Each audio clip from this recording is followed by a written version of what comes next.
Good morning, everyone. Morning. Morning. Welcome to another edition of Faith Matters. And no, I'm not going to do it today because we got to keep it fresh. Otherwise, the people online. Oh, all right. It's Faith Matters, and we talk about faith because faith matters. I can't get away from it. Those of you online, you know it wasn't me; it was them. Okay. Yeah. I'm blaming the crowd. I sound like Pontius Pilate. You're doing it with variety because I always set it up because, and everybody goes, faith matters, and you just Did it completely. okay. so you keep everybody right on their toes and right in the moment. That's what happens when I take a week off. Everything changes. Well, it has been a great week. The weather in Las Vegas is starting to turn warm and warmer. And that is a beautiful thing, and I hope the weather is good where you all are. We are continuing in our Easter season. We're closing in on the end of the great 50-day feast of Easter, but we still remain. And so this week's gospel comes to us from John. Well, let's just give you the gospel, and then we'll see where the conversation goes from there, shall we? Jesus said to his disciples, "As the Father has loved me, so I have loved you. Abide in my love. If you keep my commandments, you will abide in my love, just as I have kept my Father's commandments and abide in his love. I have said these things to you so that my joy may be in you and that your joy may be complete.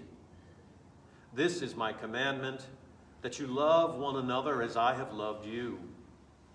No one has greater love than this, to lay down one's life for one's friends. You are my friends if you do what I command you. I do not call you servants any longer, because the servant does not know what the master is doing. But I have called you friends, because I have made known to you everything that I have heard from my Father. You did not choose me, but I chose you, and I appointed you to go and bear fruit that will last, so that the Father will give you whatever you ask him in my name. I am giving you these commands so that you may love one another."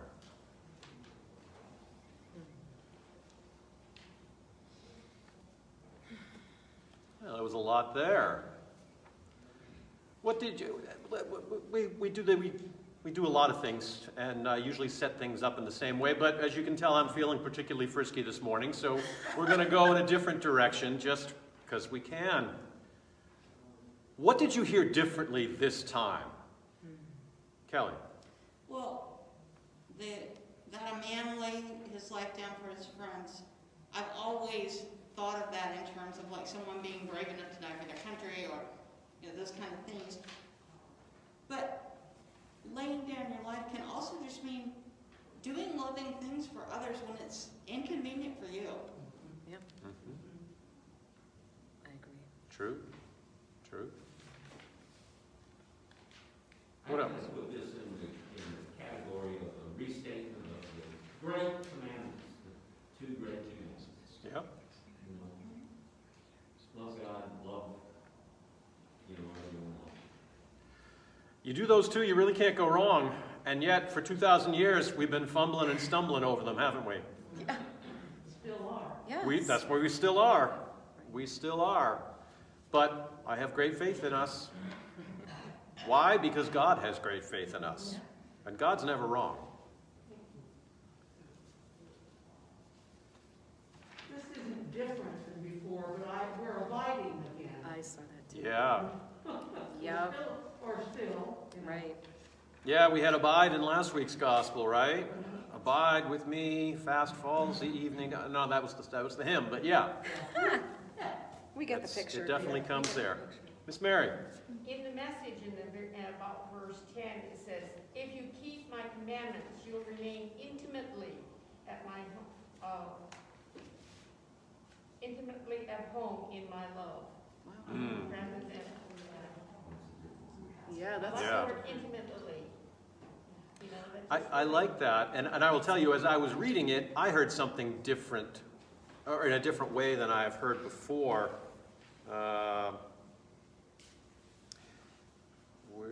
is it? The sentence, "You are my friends if you do what I command Yes. you." I know. I heard that in a very passive-aggressive 21st century way as I was reading it. Did anybody else pick up on that? Yes. I was like, wait a minute, what? We can be friends if you do what I say, Yeah. but only if you do what I say. It sounds like something out of Mean It's a Girls, conditional right? thing. Well, it's funny, because that caught my attention. You're asking what came new this reading? Yeah. But since I'm the preacher today, that newness hit about, whatever it was, 6 days ago when I first looked at the lessons for today. And because it does sound like a hugely conditional love from Jesus. You know, if I can boss you around, then you're my friend. Sound like the bully on the playground. But another way to look at it is, if we don't do what Jesus commands, if we reject these very loving, accurate, endearing invitations that he gives us, in fact, we have blocked the friendship with him, not he has blocked us. It's kind of how I made peace with this. Otherwise, if you don't go there, it sounds kind of arrogant. Well, and it's a translational thing, right? Because as Mary read to us from the Message, that has a very different thing, because it turns commands into my commandments.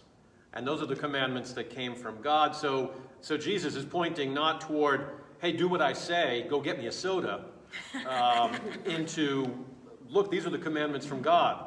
Love God and love one another. If you do those, then you are indeed my friends. Right. And hers sounded more like the abiding in me. It did sound very abiding, didn't it? Yeah. Yeah. Well, people abide in the abode. Is a- You abide in abode, okay. And so what's really going on there is the abode of Jesus Christ. You should abide in that abode. Right. Yeah, and what I loved, especially in last week, was, abide in me and I will in turn abide in you. Right. It's that mutuality to it that is, I find that really compelling. So I'm pretty sure that sentence is saying something very similar, but at the pen of the gospel writer of John. For convenience sake, let's call him John. And John's Jesus is the most forceful. He is the most confident. He's the most likely to say something that sounds to 20th or 21st century ears like bragging. And that's a whole topic unto itself. But yeah, if you want a Jesus who can really kick some backside, you want to go to John for that Jesus. If you want super bright, totally aware, socially appropriate Jesus, you want to go to Luke's Jesus.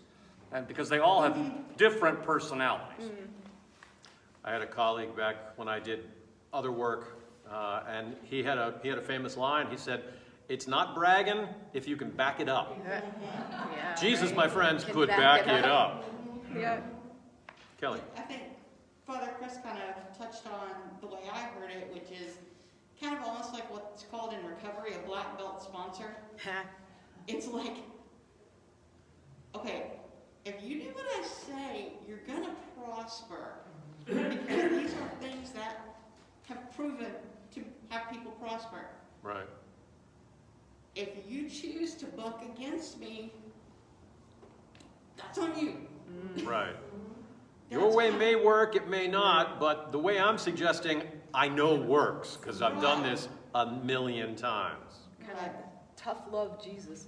Tough love Jesus a little bit, yeah. Yeah. I also once had, I won't, there was a 20-minute thing from a professor who wanted me to know that the first century Middle East was a culture so different from ours that it actually embraced and valued bragging. And even the self-promotion, and because I say brag, we all have a negative connotation. It's less than net neutral if I say the word brag, correct? Right. Not at all the case there.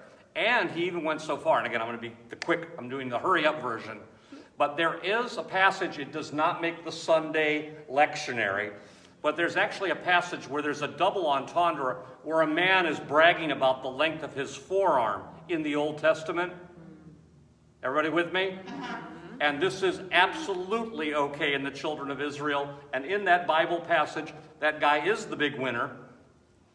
so to speak, and is the hero of the story. So it's a long tradition of Judeo-Christianity that Jesus is playing into, of Judaism, and a cultural absolutely okay to say, I'm great, and if you want to be great, be like me. In fact, Right. most of the great Roman writers, you know, Roman what? Roman writers, Uh-huh. most great Roman writers, Caesar, Cicero, you know, they all brag on themselves. A lot. I and I alone can fix it.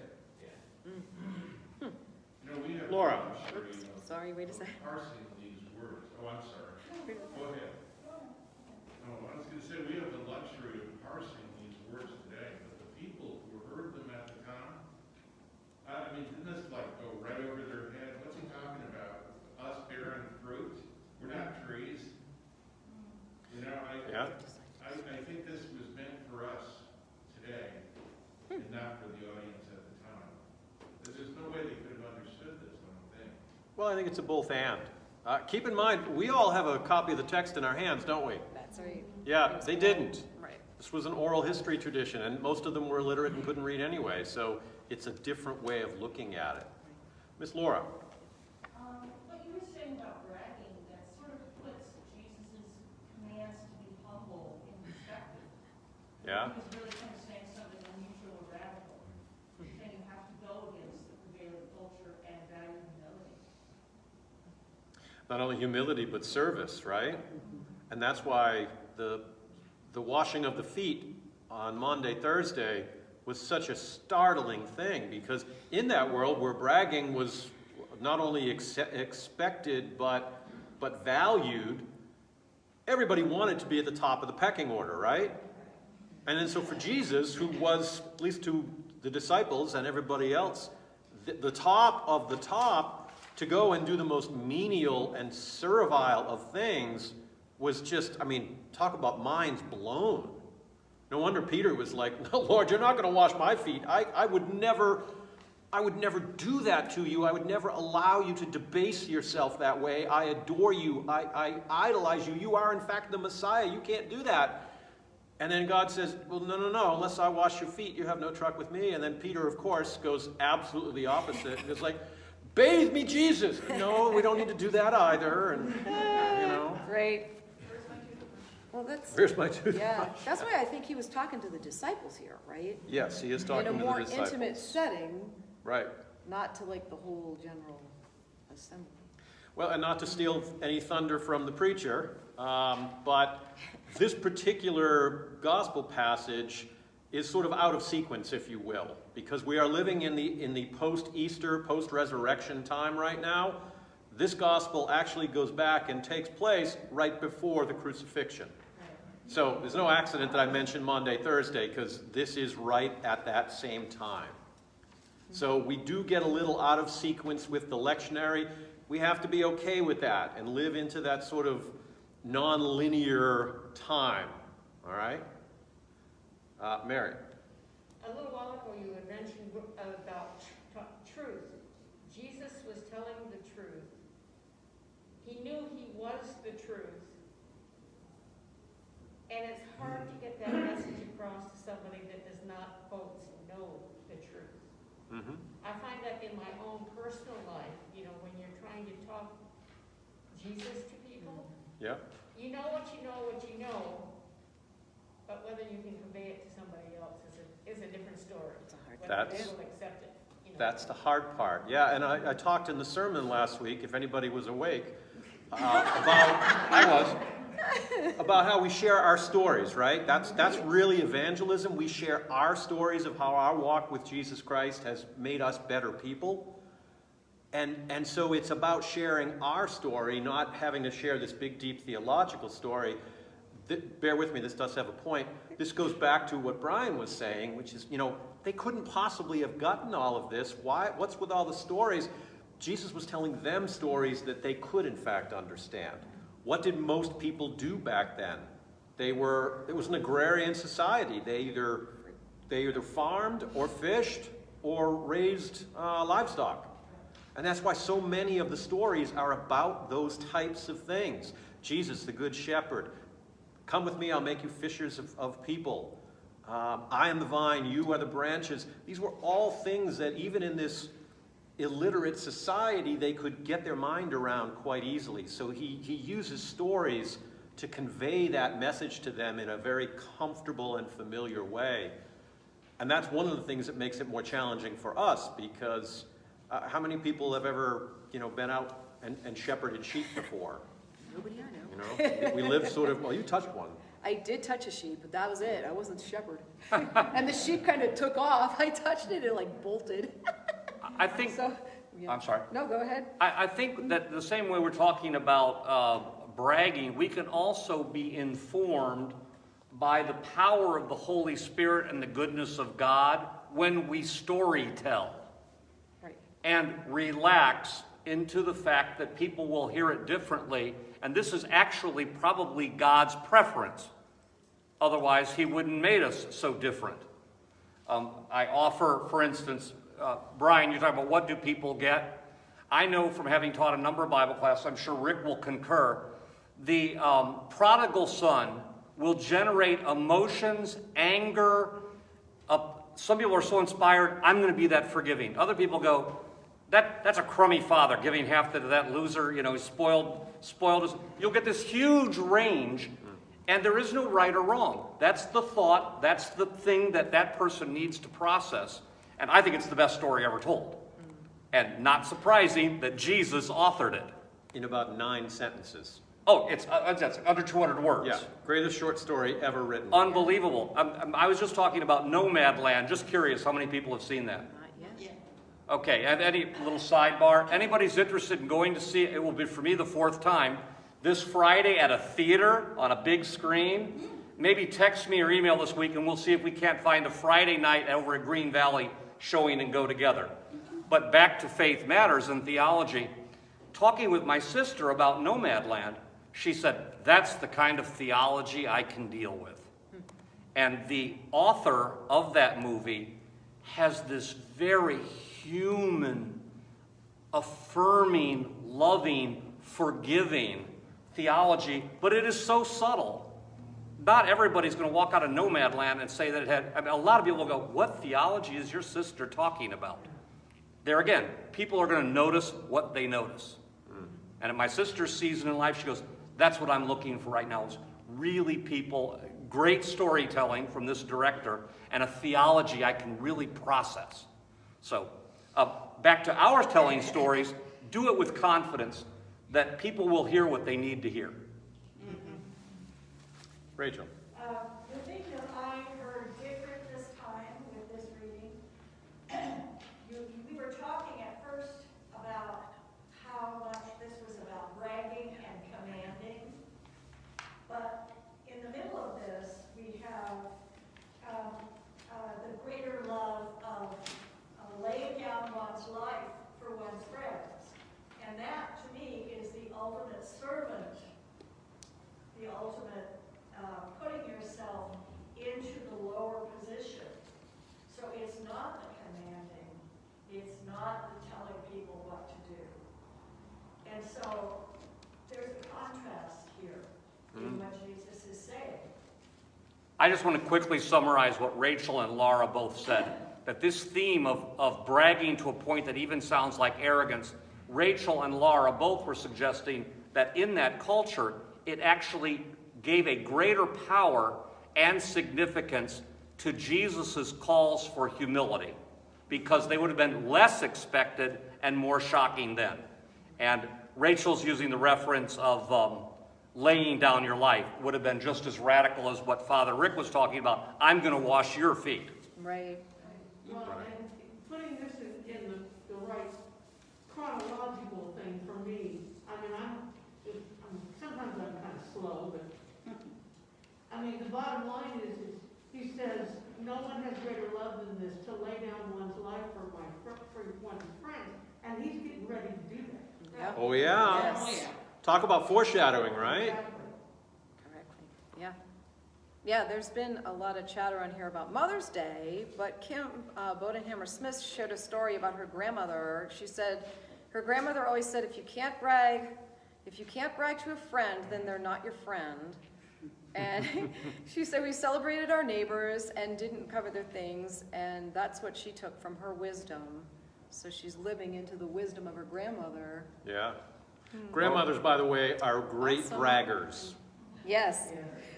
I'm married to one. I know how grandmothers brag on their grandchildren. They deserve it. That's right. She's super smart. We didn't brag Just on tell our them the kids, truth. but boy, does she love to brag on our granddaughter. Ah, I suspect we're not alone in that. that's right. That's right. Who can bring out the pictures the fastest? Yeah, that's right. That's right.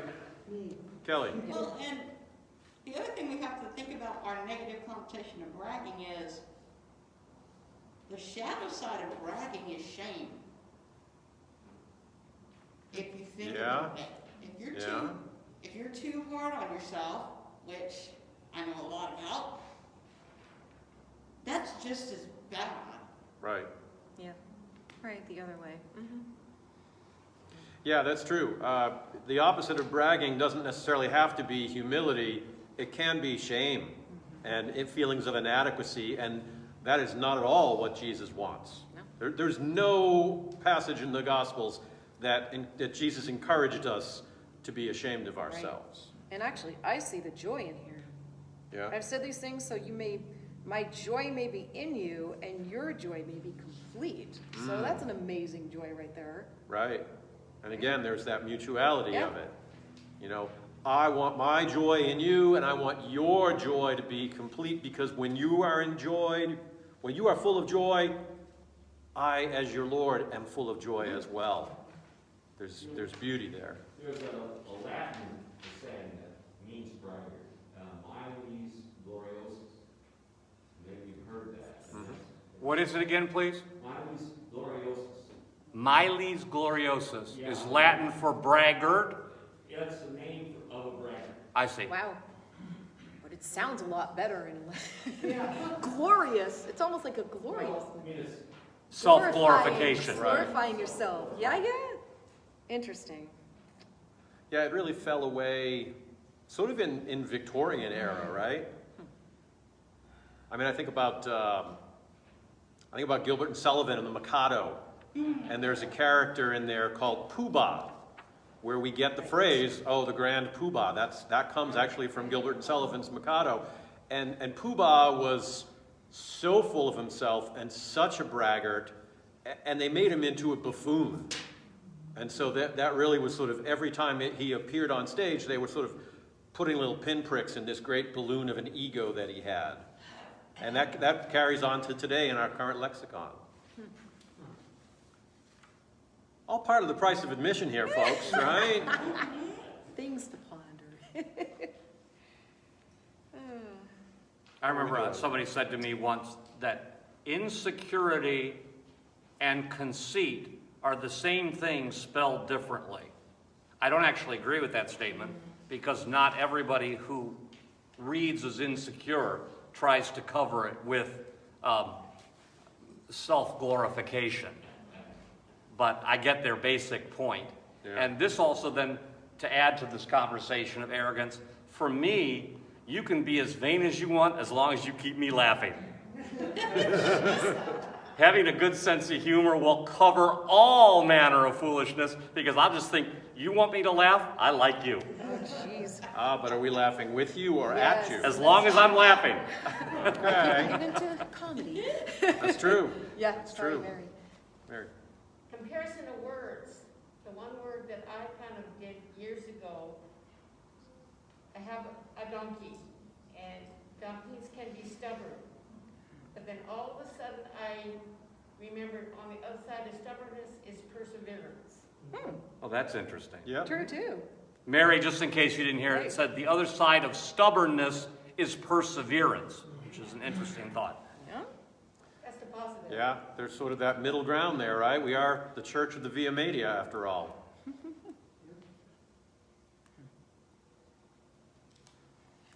What else?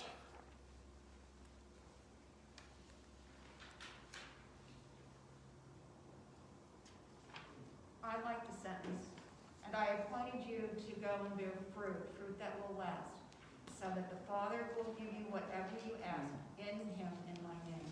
So I like that. If you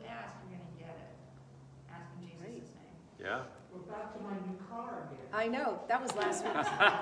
Yes. Believe and receive. Yes. That was in last week's lesson too, right? Okay, Yes. Creflo Dollar, calm down.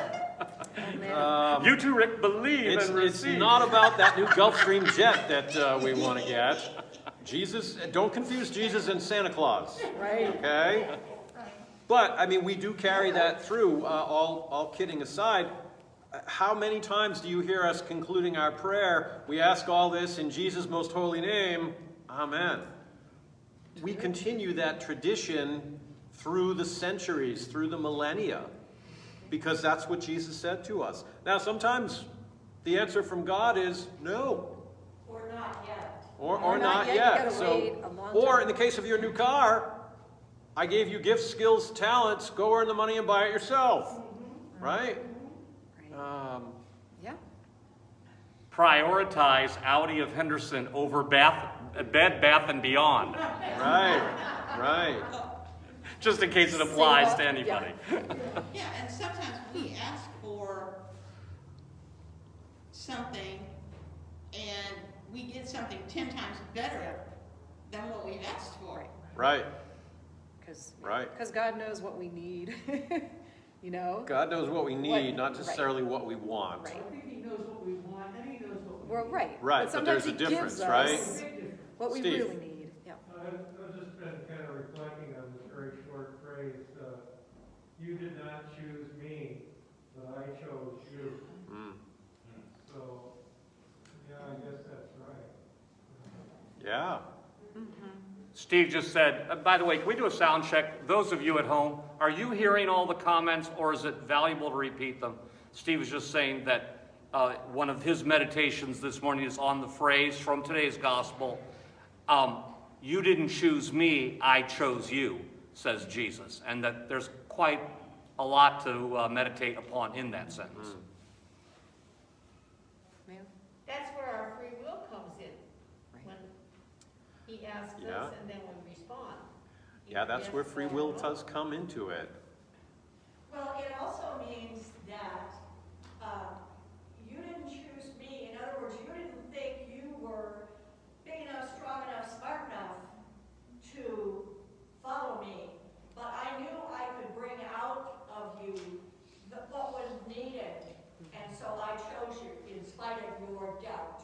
Yeah. Right?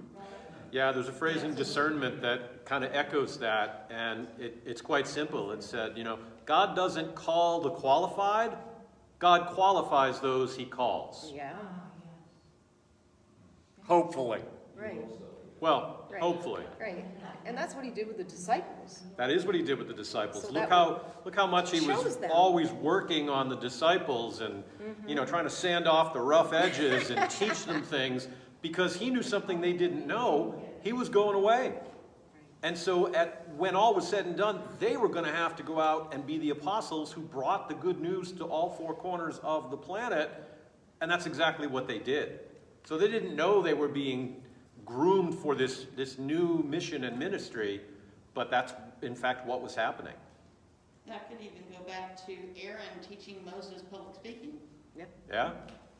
Yeah.